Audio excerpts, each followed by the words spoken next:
Student, आज हम लोग आव्यूह का सवाल हल करने जा रहे हैं।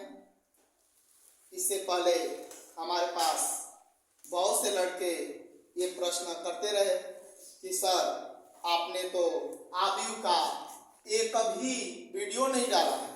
मैंने सोचा कि क्यों नहीं आज आव्यूह का वीडियो डाला जाए और वो वीडियो डाला जाए जो वीडियो आपके आगामी एग्जाम के लिए हो, आपके एग्जाम में आए, जो बार बार पूछे गए हों और उसके आधार पर यदि ये प्रश्न आए तो इसके आधार पर प्रश्न आए, उस सवाल को आज हम बताने जा रहे हैं ताकि आपको इस सवाल को हल करने में किसी भी प्रकार का परेशानियां ना हो और आप इस सवाल को आसानी से हल कर सकें। ये आपके 12वीं कक्षा का सबसे जो बड़ा प्रश्न बन के आता है वो प्रश्न आपके सामने है, यानी कि सबसे 12वीं का जो सबसे बड़ा प्रश्न होगा, जो सबसे अधिक अंक में आते हैं, उस प्रश्न को आज हम हल करने जा रहे हैं। तो इसमें देखिए आपका प्रश्न नंबर 15 है, जो कि आपके बोर्ड एग्जाम में कई बार पूछे गए हैं, यानी बार बार पूछे गए हैं। तो उन प्रश्नों को आज हम लोग हल करेंगे। देखिए इस प्रश्न में क्या कह रहा है कि निम्नलिखित समीकरण निकाय को आव्यूह विधि से हल कीजिए, यानी निम्नलिखित समीकरण निकाय को आव्यूह विधि से हल करने की बात कर रहा है। आव्यूह विधि से अगर नहीं कहता तो इस समीकरण को हम युगपत समीकरण के माध्यम से भी हल कर सकते हैं, लेकिन आज इसको कह रहा है कि आव्यूह विधि से हल कीजिए।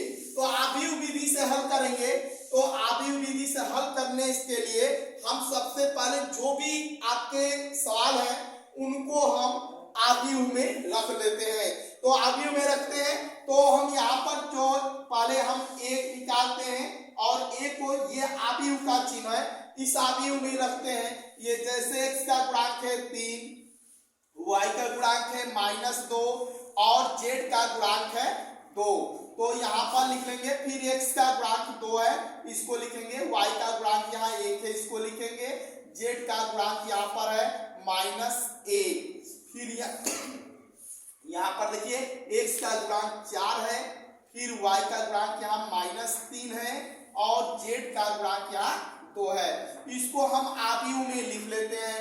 जैसे कि इसको आव्यूह में लिख लेंगे तो इसके बाद से अब x, y और z, x, y, z को एक में लिखते हैं तो उसको हम x बराबर लिखते हैं और यहाँ पर लिखते हैं x, y और z, इसको लिख लेते हैं। इसके बाद बराबर के बाद जो बचता है उसको हम b लेते हैं, तो b बराबर लिखते हैं यहाँ 8, 1 और ये 4, इसको हम लिख लेते हैं, आव्यूह में रख लेते हैं।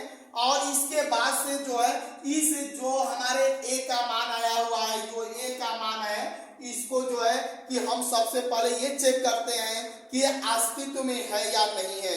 यानी अस्तित्व में चेक करने के लिए हमें क्या देखना होता है, तो हमें ये देखना होता है कि अस्तित्व में है या नहीं है, यानी इसका मान शून्य है तो नहीं है, या शून्य हो जाएगा तो ये अव्युक्त कर्मणी हो जाएगा, ये अस्तित्व में नहीं होगा, यानी इसका मान हम नहीं निकाल पाएंगे। तो ये सबसे पहले हमको चेक करना होता है। तो हम आइए इसको चेक करते हैं कि यह मेरा अस्तित्व में है कि नहीं। अस्तित्व में चेक करने के लिए हम इसे सारणी में रखते हैं, तो इसको सबसे पहले हम सारणी में बना लेंगे। ये मेरा सारणी का चिन्ह है, जिसे हम अंग्रेजी में डिटरमिनेंट कहते हैं। तो ये इसको सारणी में रख लेते हैं। जैसे सारणी में रखते हैं तो इसका ये सीधा सीधा होता है, यानी कि ये होता है 3, 2, 4, -2, 1, -3, 2, -1 और 2। ये 3 गुणे 3 क्रम का ये सारणी कहलाता है। और ये सारणी को हल करते हैं और ये सबसे पहले ये चेक करते हैं कि ये सारणी व्युत्क्रमणी है या नहीं है। तो आइए देखते हैं इस सारणी का मान निकालते हैं। तो यहाँ पर साड़ी को हल करने के लिए ये वाले प्लस होता है मेरा, ये माइनस होता है और ये प्लस होता है। इसको हम एग्जाम में शो नहीं करते हैं, और शो भी कर देते हैं तो गलत नहीं होता है, लेकिन यहाँ पे हम शो नहीं करते हैं। इसके बाद क्या करते हैं, इस तीन ये डिटर्मिनेंट का जो है, साड़ी का जो है मान निकालने के लिए हम क्या करते हैं कि पहले जो है ये जो 3 है इसको ले लेते हैं। आप पहले 3 को ले लीजिए, 3 को लेकर देखिए, जैसे 3 को लेंगे तो यहाँ पर आप सभी लोग जानते हैं कि यदि इसको सीधा ऐसे हाथ कर देंगे तो ये मेरा स्तंभ हो जाए, ये स्तंभ हो जाए। अगर इसे पट कर देंगे तो ये मेरा क्षितिज हो जाएगा। अब ऐसा ना करिएगा कि एक बार मैं जब पढ़ रहा था तो उस समय जो है कि कक्षा 2 में था, तो हमारे जो पापा थे, चाचा थे, वो लोग क्या करते थे, कहते थे कि गोविंदपुर एक गांव है, तो गोविंदपुर गांव में एक हाथी आया। तो कुछ लोग कहते थे उसका पास गए देखने के लिए कि अरे तो हाथी आया, तो वहाँ 5 लोग पहुंचे हुए थे। तो वो लोग कहते थे क्या कि उस हाथी का जो पैर है वो क्या है, तो खंभा है। आप उसको खंभा बता रहे थे, गांव के लोग पूरा हंस रहे थे, अरे हाथी का पैर जो है कि खंभा थोड़ी ना होता है। लेकिन उसने कहा कि हाथी का पैर जो है कि खंभा होता है। तो कुछ लोग उसके पेट पर जो है थप थप पीट के कह रहे थे कि अरे ये तो नगर्रा है, ये तो हाथी के पेट को नगर्रा बता दिए। तो कुछ लोग कह रहे थे उसके कानवा को पकड़कर, अरे ये तो कान नहीं, ये तो सूप है, ये तो उसके कान को सूप बना दिए। और कुछ लोग जो है उसका जो सूंड था तो उसको शंख बता दिए, और पूंछ को जो है कि झाड़ू बता दिए। तो 5 बहुत बड़ा मूर्ख थे। लेकिन आप लोग विद्यार्थी उस मूर्खों में नहीं चलना है। आप समझ जाइएगा कि ये हाथ है, तो इसको ये मैंने आपको समझाने का काम किया है कि हाथ है, लेकिन ये इसी तरह से जो है कि स्तंभ होता है। यानी इस तरह से मैंने किया, मतलब इसको कहा कि ये स्तंभ के जैसा है, यानी ये हाथ है लेकिन स्तंभ माना गया है, और ये पट करते हैं यानी ये क्षितिज है। तो ये वाले जो है आपको बताने का मतलब मेरा ये था कि ये वाला आपका स्तंभ है और ये वाला आपका क्षितिज है। तो इस वाले को हम कॉलम कहते हैं और इस वाले को हम रो कहते हैं। ये आपको जानना जरूरी है कि ये हमारा कॉलम है, यानी इसमें कॉलम 3 है। एक कॉलम ये है, दूसरा कॉलम ये है और तीसरा कॉलम ये है। और आपका जो रो है यानी पक्ति, रो का मतलब पक्ति है, और ये पक्ति का मतलब है कि ये पहला पक्ति है, ये दूसरा पक्ति है और ये मेरा तीसरा पक्ति है। तो आप समझ गए हैं कि ये मेरा स्तंभ होता है और इसको हम पक्ति कहते हैं।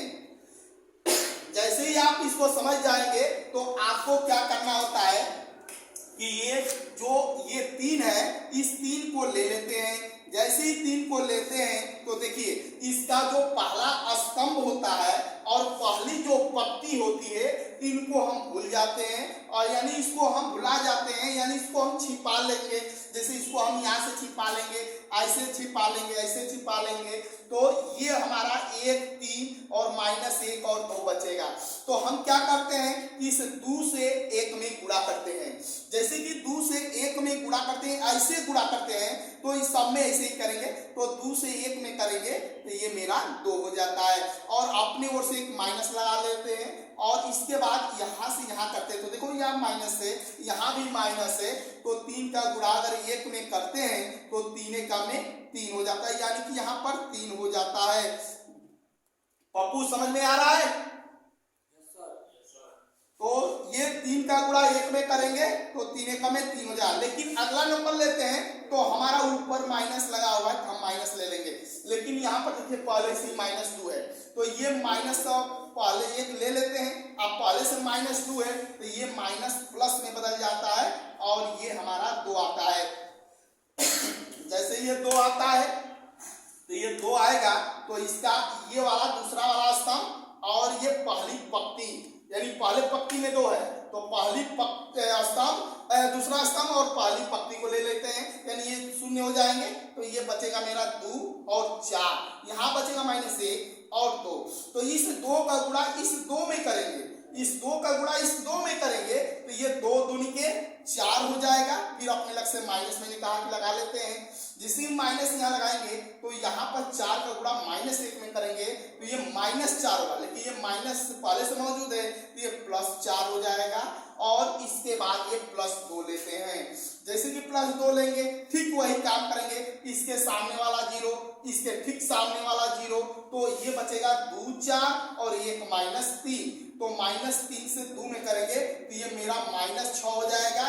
और 4 से जब 1 में करेंगे तो पहले अपने ओर से माइनस लगाएंगे, 4 एकम में 4 हो जाएगा और इस तरह से ये मेरा बन जाएगा। अब इसको सॉल्व कर लेंगे, अब सॉल्व करेंगे तो यहाँ बनेगा 2 में से 3 घटेगा तो -1 होगा और -1 का गुणा 3 में करेंगे तो ये मेरा -3 हो जाएगा। अब देखिए पहले इनको कोष्टक के अंदर वाले जोड़ लेते हैं, 4 और 4 8 होगा और 8 का गुणा 2 में करेंगे तो 8 गुणा के 16 हो जाएगा। फिर इसके बाद देखो दोनों माइनस है, जब समान चिन्ह होता है तो जुड़ता है, यहाँ पे दोनों का चिन्ह समान था तो जुड़ा है। उसी प्रकार से 4 और 6 को जोड़ देते हैं। इसी मैं एक बार एक लड़के को क्वेश्चन दिया था, वो क्लास 7 का लड़का था, उसको मैंने कहा कि -6 और -4 को जोड़ दे, तो उसने तुरंत कहा कि ये 2 हो जाएगा, ये 2 हो जाएगा। तो एक लड़का ने कहा नहीं सर नहीं 2 नहीं, ये 10 हो जाएगा। मैंने कहा कि हाँ 10 तो होगा, लेकिन 10 कैसे होगा? तो उसने कहा कि सर देखिए ऐसा है कि ये -6 है, -4 है, माइनस माइनस मिल के प्लस हो जाता है। तो हमने कहा कि प्लस तो होता है लेकिन उसके चिन्ह नहीं बदलता है, क्योंकि वो कर्जा में पहले से रहता है और कर्जा और ले लेता है तो कर्जा बढ़ता है, न कि वो जुड़ता है। तो जुड़ेगा कर्जे में तो 6 और 4 जुड़ेगा, लेकिन उसका कर्जा जुड़ेगा, यानी कि उसका चिन्ह जो है वही रहेगा जो चिन्ह मेरा है, यानी माइनस है यानी माइनस ही रहेगा। तो यानी 6 और 4 10 होगा और वो 10 जब होगा तो -10 होगा और -10 का गुणा अगर 2 में करेंगे तो ये -20 हो जाएगा। और ये बता रहे हैं वो इस समय इस क्लास में वो लड़की बैठी है जो इसको जोड़ा करती थी, ठीक है, उसका नाम है क्या? तो उसका नाम है राधिका, यानी कि वो क्लास में इस समय मौजूद है, वो बैठी है और देखिए वो सोच रहे हैं कि सर मेरा क्लास में ऐसे क्यों कह रहे हैं। तो इस तरह से जो है कि यहाँ पर जो है कि -6 और 4 10 हो गया, अब 10 दूनी के 20 हो गया। आइए चलते हैं, अब ये -20 और ये -3, ये दोनों फिर देखिए दोनों चिन्ह समान है तो ये दोनों एक में जुड़ जाएंगे तो ये हो जाएगा मेरा -23। और जैसे कि -23 हो जाएगा संगम, अब ये देखिए -23 हो जाएगा और ये 16 है, तो क्या आप भी बता सकते हैं कि इसका जो मान आएगा वो माइनस में आएगा या प्लस में आएगा? बता सकते हैं? -23 हो जाएगा, ये -23 हो जाएगा और ये +16 है, तो बता सकते हैं कितना मान आएगा? माइनस में कितना आएगा बताएंगे? -7 आएगा, यानी कि माइनस का चिन्ह अधिक होता है तो यहाँ पर -7 आएगा। यानी ये देखिए जो ये -7 आ गया है, जो ये -7 आ गया है तो ये -7 जीरो नहीं हुआ, इसका मतलब कि ये अस्तित्व में है, ये अस्तित्व में है और जब ये अस्तित्व में है तो इसका मान आएगा, इसका हल किया जाएगा। अगर ये 0 हो जाता तो इसको हल नहीं करते। इसका मतलब है कि ये व्युत्क्रमणी है, व्युत्क्रमणी है, और जब व्युत्क्रमणी है तो इसका अस्तित्व है, अस्तित्व है तो ये हल होगा। अगर ये नहीं होता तो 0 हो जाता तो ये हल नहीं होता, यहीं पे समाप्त कर देते। लेकिन अब व्युत्क्रमणी है, इसका अस्तित्व है, अब ये मान को हल किया जाएगा। कैसे किया जाएगा आगे देखते हैं। अब लिखते हैं ए के लिए, अब ए के लिए मान निकालते हैं, ए के लिए मान निकालते हैं। सभी लोग ध्यान देंगे, जितने लोग क्लास में बैठे हैं सभी लोग ध्यान देंगे कि ए के लिए हम मान निकालेंगे। कैसे निकालेंगे ए के लिए? तो अब ए के लिए निकालेंगे, जो ये हमारा यहाँ पर ए है तो इस ए को मान निकालने के लिए हम क्या करते हैं, ये देखना है कि पहले पंक्ति और पहले स्तंभ को लेकर चलते हैं। तो पहला पंक्ति और पहला स्तंभ लेकर चलते हैं यहाँ पर देखें, जब पहला पंक्ति और ये पहला स्तंभ है, तो यहाँ पर पहला पंक्ति में 3 आ रहा है और पहला स्तंभ में ये, तो इन दोनों को हम भूल जाएंगे। लिखते कैसे हैं, तो लिखते हैं कि A11, और जैसे कि A11 लिखेंगे तो यहाँ पे क्या करते हैं कि यहाँ पर A11 को लिखेंगे तो ये दोनों को जोड़ेंगे, तो ये हो जाएगा मेरा -1 की घात 1 + 1 होता है, यानी 1 + 1 का मतलब 2 होता है। अब 2 जब भी होगा, सम संख्या होती है माइनस का, तो वो मेरा प्लस हो जाता है। यानी कि किसी भी माइनस का वर्ग कर दें तो वो मेरा प्लस हो जाता है। यानी प्लस जब होता है तो क्या करते हैं कि यहाँ पर -1 और 1 2, तो यहाँ पर प्लस हो जाता है। तो इसको यहाँ से हटाकर हम डायरेक्ट यहाँ प्लस लगा देते हैं, और प्लस लगाकर और जो यहाँ पे A11 को निकालेंगे, यानी पहली पंक्ति और पहला स्तंभ को गायब कर देंगे, तो यहाँ बचेगा मेरा 1 और यहाँ बचेगा -3, और इसके बाद यहाँ बचेगा -1 और ये बचेगा 2। इसके बाद इसको हल करते हैं, तो 2 का गुणा अब 1 में करेंगे। अभी आपको बताया, लेकिन ये पहले प्लस है तो यहाँ प्लस को लगा लेंगे, और 2 का गुणा 1 में करेंगे तो ये 2 हो जाएगा। अपने ओर से मैंने बताया माइनस लगाएंगे, माइनस जैसे ही लगा लेंगे तो इसका गुणा इसमें करेंगे तो माइनस माइनस प्लस हो जाएगा, 3 कम में 3 हो जाएगा, और इस तरह से ये मान आ जाएगा मेरा 2 में से 3 निकलेगा, यानी कि ये -1 होगा। यहाँ पर लिख लेंगे -1, यानी A11 का मान हम पा गए। जब A11 का मान पा गए तो पहला पंक्ति और पहला स्तंभ पाए। अब पाना है हमको कि पहली पंक्ति और दूसरा स्तंभ, तो यहाँ पर लिखेंगे A1 और 2, तो देखिए 2 और 1 3 होगा, तो 3 जब भी माइनस की घाते होगा तो माइनस हो जाएगा, तो माइनस होगा तो यहाँ लगा लेंगे माइनस। अब इसके बाद क्या करेंगे कि ये दूसरी पहली पंक्ति ले लेंगे और दूसरा ये स्तंभ निकाल देंगे, तो ये बचेगा मेरा 2 और यहाँ बचेगा 4 और ये बचेगा यहाँ पे -1 और यहाँ बचेगा मेरा 2। इसके बाद इसको हल करते हैं, तो ये पहले माइनस है तो इस माइनस को हम यहाँ लगा लेते हैं। अब इस 2 का गुणा इस 2 में कर देंगे तो ये मेरा 4 हो जाएगा। मैंने कहा कि इसके बाद तुरंत अपने लग से माइनस लगा लेते हैं, और 4 का गुणा -1 में करेंगे तो -4 होगा, लेकिन पहले से माइनस है तो ये +4 हो जाएगा। अब इन दोनों को जोड़ देंगे, 4 और 4 जोड़ेंगे तो 8 हो जाएगा, लेकिन पहले माइनस है तो इस तरह से ये -8 हो जाएगा। जब इसका मान आ जाएगा A12 का, तो अब A13 निकालेंगे, यानी कि पहला पंक्ति लेंगे और तीसरा स्तंभ को हल करेंगे। जब यहाँ पे हल करेंगे हम, तो देखें अब लिखेंगे पहला पंक्ति और तीसरा स्तंभ, तो यहां से हम लिख लेंगे पहला पंक्ति और तीसरा स्तंभ को लेकर चलेंगे। तो पहला पंक्ति तीसरा स्तंभ को लेकर चलेंगे, तो देखिए क्या करेंगे कि पहला पंक्ति या तीसरा स्तंभ, तो ये पहली पंक्ति है, तीसरा स्तंभ है, इसको लेकर चलेंगे तो यहाँ बचेगा मेरा 2 4 और 1 -3, तो यहाँ पर देखें प्लस हो गया माइनस हो गया, तो अगला नंबर मेरा यहाँ प्लस आ जाता है, और इसको लेकर चलते हैं। जैसे ही चलेंगे तो ये बचेगा मेरा 2 4, तो यहाँ 2 4 बचेगा और 1 -3 बचेगा, 1 -3 बचेगा।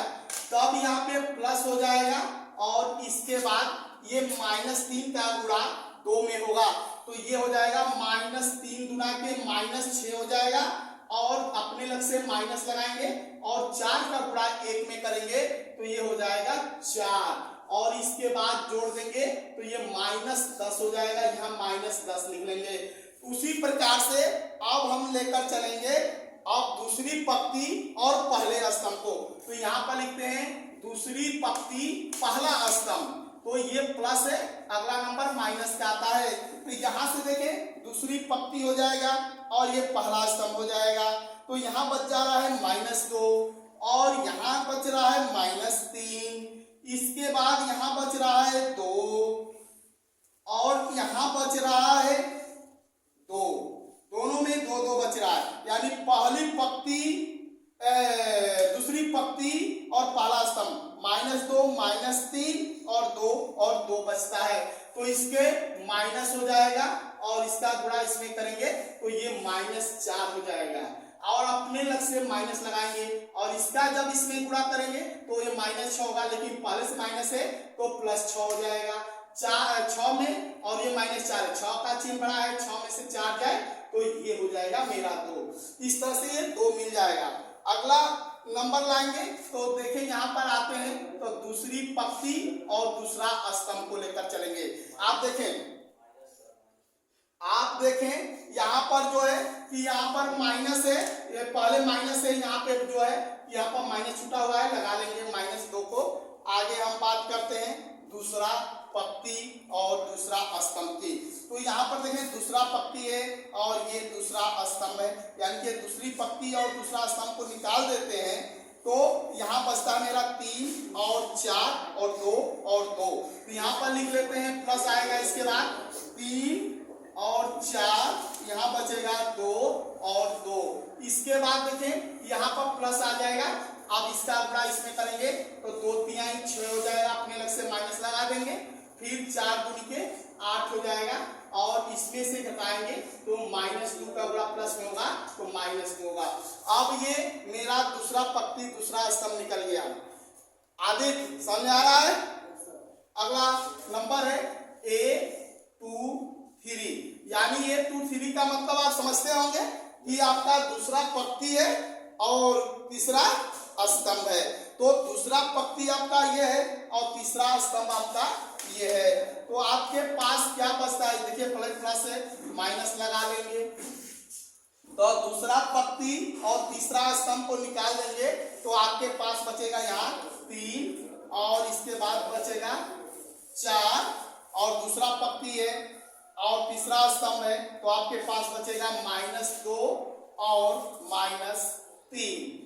आप इसको हल करेंगे तो ये देखिए पहले से माइनस है, माइनस लगा लेंगे और -3 का गुणा -3 का गुणा 3 में होगा तो ये हो जाएगा -9, अपने लग से माइनस लगाएंगे, 4 का गुणा -2 में होगा तो 4 दूनी के 8 -8 होगा, लेकिन पहले से माइनस है तो +8 हो जाएगा। अब ये -1 होगा और पहले से माइनस है तो ये +1 हो जाएगा। दूसरा पंक्ति हमने हल कर लिया, अब हल करना है हमको तीसरे पंक्ति को। तीसरा पंक्ति जब हल करते हैं तो तीसरा पंक्ति ले लेते हैं तो इसमें का तीसरे पंक्ति का पहला और पहला मतलब तीसरे पंक्ति को ले लेंगे और पहला स्तंभ ले लेंगे। तो यहाँ पर क्या लेंगे, A31 लेंगे। अब ये माइनस है, प्लस लेंगे, जैसे ही प्लस लेंगे तो तीसरा पंक्ति या पहला तो यहाँ पर बचेगा आपका -2 और यहाँ बचेगा 1, फिर यहाँ बचेगा आपका 2 और यहाँ बचेगा -1। इसके बाद ये प्लस है, प्लस यहाँ लगा देंगे, इसके बाद यहाँ से इसमें गुणा करेंगे तो दोनों माइनस है तो प्लस हो जाएंगे, फिर अपने लग से माइनस लगाएंगे, इसका गुणा इसमें करेंगे 2 हो जाएंगे। अब 2 से 2 निकल जाएंगे तो ये हो जाएगा मेरा 0। आगे चलते हैं तो तीसरा पंक्ति दूसरा स्तंभ ये माइनस है प्लस है, यहाँ माइनस लगा लेंगे। आइए देखें तीसरा पंक्ति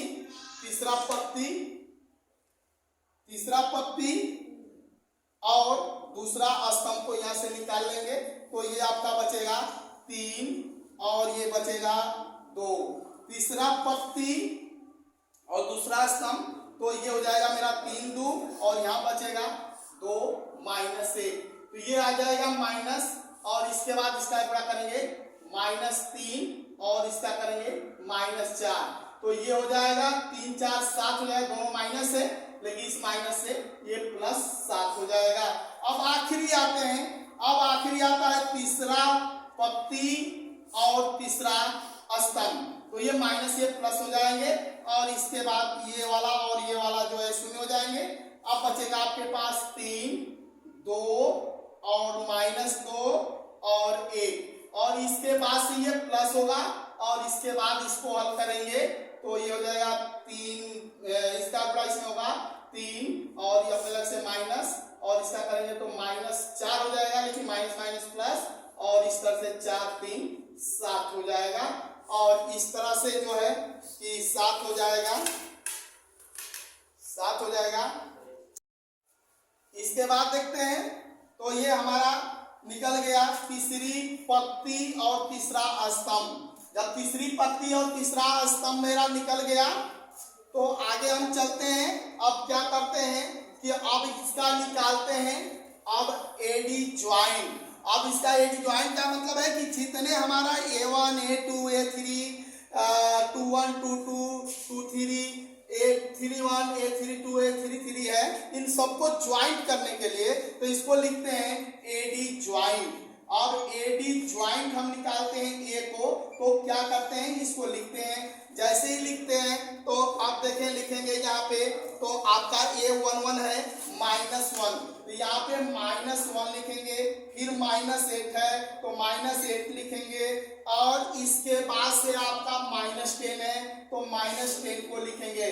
फिर आगे है -2, यहाँ पे -2, फिर -2, फिर ये 1, फिर यहाँ 1, फिर यहाँ पर 0 0, फिर यहाँ पर 7, फिर यहाँ पे 7 है, इसको लिख लेते हैं। और यहाँ पर जो है कि यहाँ पर परिवर्त का चिन्ह लगा देते हैं। जैसे परिवर्त का चिन्ह लगाते हैं तो ये आपका चिन्ह जो है बदल जाते हैं और ये बदल के आ जाएंगे कि -1 और ये जो रो है वो कॉलम में और कॉलम जो है रो में बदल जाते हैं। तो ये -1 -8 और ये -10 हो जाएगा। इसके बाद -2 और यहाँ भी -2 है, फिर 1 है, नोट कर लेंगे। यहाँ पर 0 है, ये 7 और ये 7 को नोट कर लेंगे। ये आपका निकल गया एडी ज्वाइंट ए। जब एडी ज्वाइंट ए आपका निकल जाता है तो आप जो इस सवाल का हल कर रहे हैं उसमें x, y और z का मान निकालना होता है। तो आप इसको लिख सकते हैं कि ax बराबर b, क्योंकि a और x का गुणा 1 में है और बराबर में ये भी है, तो हमको x का मान निकालना होता है। तो यहाँ लिखते हैं a इनवर्स, इधर जाएगा इनवर्स और ये b, तो x का मान आपका है x y z और आपका a इनवर्स है। तो a इनवर्स को निकालने के लिए आप क्या करते हैं कि एडी ज्वाइंट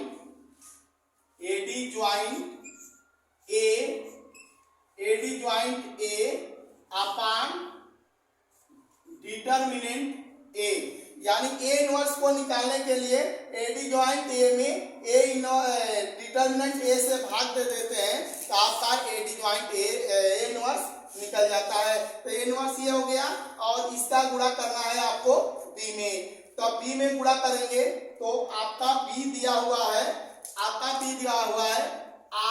1 4, 8 1 4, ये आपका बी है। तो यहाँ पर लिख सकते हैं गुणा में 8 1 और 4, इसका गुणा करेंगे तो आइए गुणा करते हैं। एडी ज्वाइंट ए आप पा चुके हैं और डिटर्मिनेंट ए भी आप पा चुके हैं। यहाँ पर -7 है तो यहाँ पर लिख सकते हैं 1/-7 और यहाँ पर एडी ज्वाइंट ए इसका मान यहाँ पर है -1 -8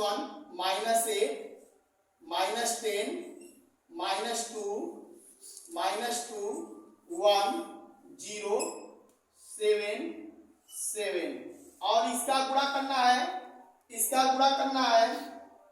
8 1 4 में 8 1 4 में। अब गुणा करते हैं यहाँ पे गुणा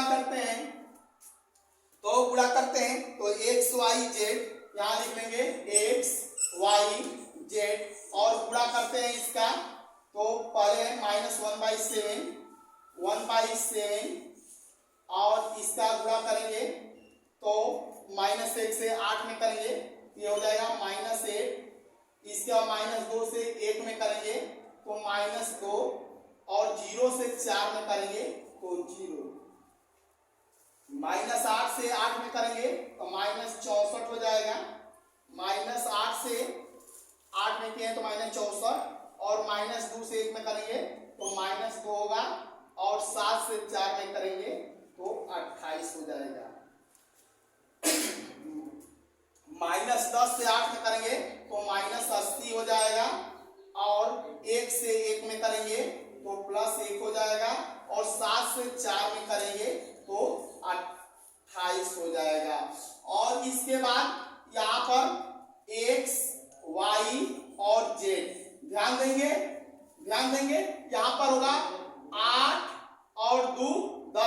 यानी -10 हो गया, और यहाँ -1/7 है तो -10 में गुणा करेंगे तो ये हो जाएगा -1/7 है, और 8 2 10 है तो ये हो जाएगा प्लस हो जाएगा, माइनस माइनस प्लस हो जाएगा, 10/7 हो जाएगा।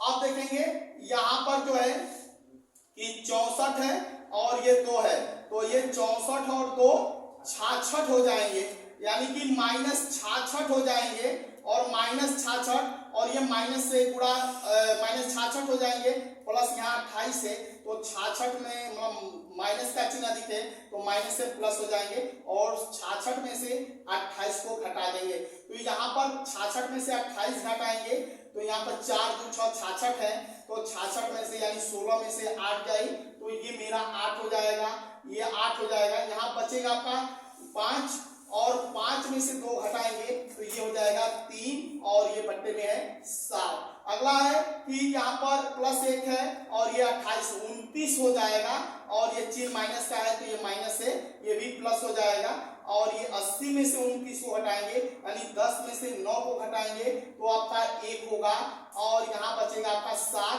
और 7 में से 2 जाएगा 5 हो जाएगा, और ये बट्टा में हो जाएगा 7। इस प्रकार से हम x के सामने वाला मान हमारा प्राप्त हो गया 10/7, और y के सामने वाला मान प्राप्त हो गया आपका 38/7, और z के सामने वाला मान आपको प्राप्त हो गया 51/7, और इस प्रकार से इसका मान हम प्राप्त कर लेते हैं। x y z का ही मान प्राप्त करने के लिए हम आदि विधि का प्रयोग किया है कि x का मान कैसे प्राप्त होगा, y का मान कैसे प्राप्त होगा, z का मान कैसे प्राप्त होगा, वो मान प्राप्त करने के लिए हमने आदि विधि का प्रयोग किया। अब बात ये आती है कि ये जो मैंने हल किया वो सॉल्यूशन मेरा सही है या नहीं है, तो इसका क्या करते हैं कि x का मान, y का मान और z का मान, तीनों मान जो है कि हम समीकरण 1 में 2 में या 3 में रखकर चेक कर लेते हैं। यदि इसमें x के जगह पर x का मान, y की जगह पर y का मान, z की जगह पर z का मान रख लेते हैं तो देखते हैं कि यह मान जो है 8 के बराबर हो रहा है कि नहीं।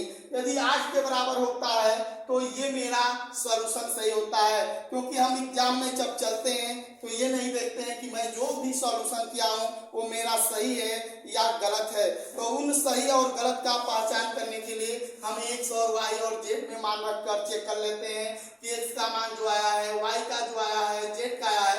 यदि तीनों मान को हल करते हैं और उसके बराबर वाले के बराबर आ जाता है तो हम समझ लेते हैं कि यह मेरा सॉल्यूशन सही है।